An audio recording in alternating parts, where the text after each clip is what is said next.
No, it wasn't me, I swear. He's lying. Get him! With only hours left before his execution, a man's final request wasn't for a meal, a phone call, or even forgiveness. He only wanted to see his dog one last time. But when the prison gates opened and his loyal German shepherd ran into his arms, something extraordinary happened. In that single moment, the animal's instincts uncovered a hidden truth that silenced the prison, stunned the guards, and turned an ending into a fight for justice that no one saw coming. Subscribe now to Shepherd Legacy for more powerful stories of loyalty and courage. And before we begin, tell us in the comments, which city are you watching from today? The cold air inside Greystone Prison was heavy with silence. Steel doors groaned shut, boots echoed down concrete halls, and somewhere far in the distance, a clock ticked away the last hours of a man's life. Michael Hayes sat on the edge of his narrow cot, staring at the floor. The world believed him a monster, guilty of a crime so terrible that even whispers of his name drew anger. Yet when asked what he wanted for his last wish, he had spoken only 3 quiet words. "I want Duke."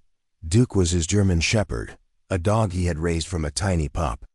Through every storm in Michael's life, Duke had been the one soul who never judged him, never turned away. For years, Michael's letters to his lawyer mentioned the dog more than his own family. And now, in the shadow of death, he longed for one final moment with the only companion, who had never stopped believing in him. The guards didn't understand it. Some scoffed, muttering that he deserved nothing. Others shrugged, seeing no harm in granting a dying man's request. But when the warden signed off, unease spread among the staff. No one could explain why, but it felt unusual, unsettling, even that a man condemned to die wanted nothing but to see his dog die. As night gave way to morning, the prison prepared. Outside the gates, Duke arrived in the back of a transport van, his thick tan and black coat gleaming even under the gray sky. The dog's sharp eyes scanned the surroundings with restless energy, ears twitching at every sound.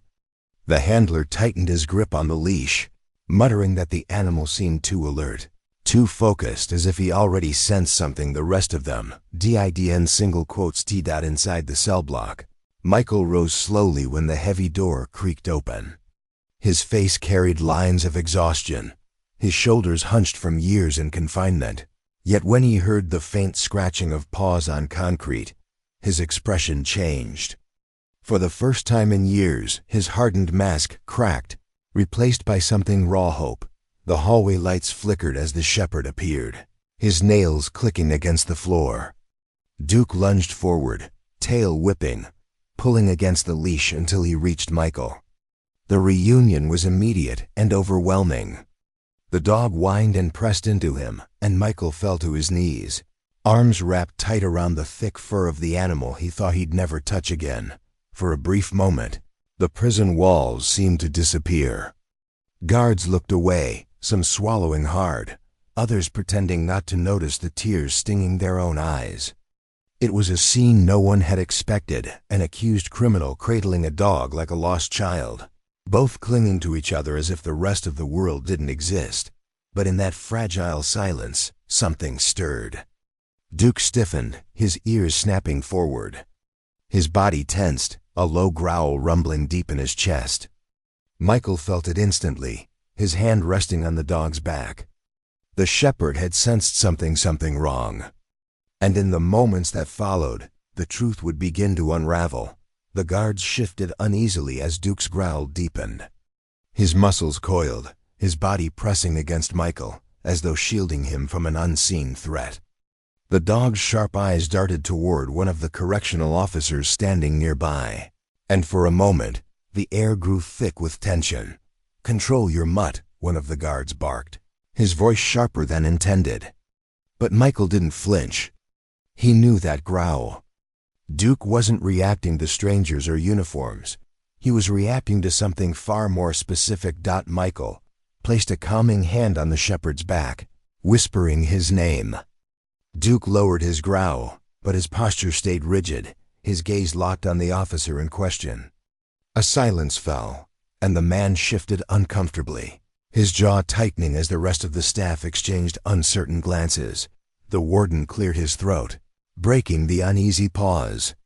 "Time is short," he said. "Let him have his goodbye." But it wasn't a goodbye. Michael felt it in his chest, in the way Duke refused to relax. This wasn't the reunion he had expected. It was something more. Something the dog was trying desperately to communicate. As the guards led Michael and Duke into a small visitation chamber, the dog's behavior grew more insistent. He sniffed at the officer's boots, hackles rising, then turned back to Michael with a sharp bark. The sound echoed through the room, bouncing off the walls like an accusation. "What's wrong with him?" Another officer muttered, unease creeping into his voice. Michael's eyes narrowed. "He knows," he whispered. "He knows the truth." The tension snapped tighter. Some of the guards laughed nervously, dismissing it as sentimental nonsense. But others shifted their weight, their instincts telling them something wasn't right. Duke wasn't just barking. He was pointing. The shepherd paced the room, circling back toward the officer again and again, his body language unmistakable. Finally, unable to ignore it, the warden ordered the man to step forward. Reluctantly, the officer obeyed, his face pale under the harsh fluorescent lights. Duke lunged, not to bite, but to claw at the man's pocket. With surprising force, he tore at the fabric until something small and metallic clattered to the floor. The room froze. It was a keychain, ordinary at first glance, but attached to it was a locket smeared with dried mud. Inside, barely visible, was a charm that matched the description of evidence from the case that had condemned Michael to death. The room erupted. Shouts filled the air, some demanding an explanation, others scrambling to secure the officer as he stammered out half-broken denials.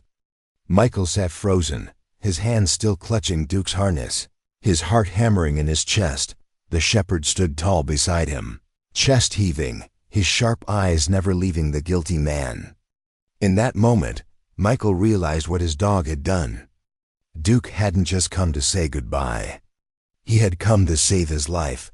The chamber exploded into chaos. Guards rushed forward, some pinning the trembling officer to the wall, others shouting questions no one could hear over the noise. The fallen locket glimmered under the fluorescent light, a tiny object carrying the weight of a man's life. Michael stayed frozen in his chair, his chest tight as Duke pressed firmly against his leg, steady and unyielding. The shepherd's bark rang out again, sharp and demanding, silencing the room for a moment. All eyes turned to the officer, whose face had drained of all color. "Talk," the warden growled, his voice slicing through the tension. At first, the officer shook his head, mumbling protests, but Duke snarled, lips curling back to reveal sharp teeth. The sound was primal, the kind of warning no one could ignore. And then, as if the pressure of 100 eyes bore into him at once, the truth broke free. Through ragged breaths, the man confessed.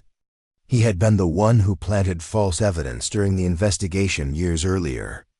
He had ties to the real perpetrator, an old associate who had fled long before the trial.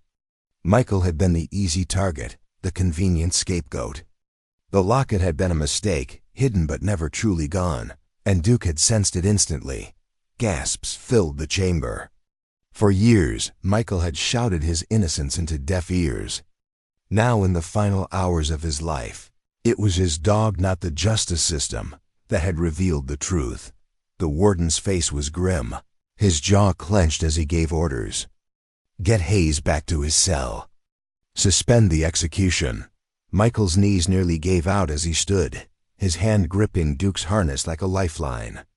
He looked down at his dog, tears blurring his vision. "You saved me," he whispered, his voice cracking. Duke leaned into him, his tail wagging faintly, as though the shepherd had known all along that this moment would come. In the days that followed, the prison became the center of a storm. News crews swarmed the gates, reporters demanded answers, and protests erupted outside. Michael's case, once thought sealed forever, was torn wide open. Lawyers fought tooth and nail, uncovering evidence long buried. And through it all, Duke never left his side, sitting at his feet during hearings, his steady presence a reminder of what loyalty truly meant. When the official ruling finally came, it was like the weight of the world lifted from Michael's shoulders. His conviction was overturned, his name cleared, and his chains removed. For the first time in years, he walked freely into the sunlight, Duke trotting proudly at his side. The crowd outside erupted into applause, strangers reaching out to shake his hand, to touch the shepherd who had exposed the truth. Michael paused, kneeling down to hug Duke tightly in front of everyone. "You gave me back my life," he whispered, his voice breaking. And as the dog's warm eyes met his, the world finally understood what Michael had known all along.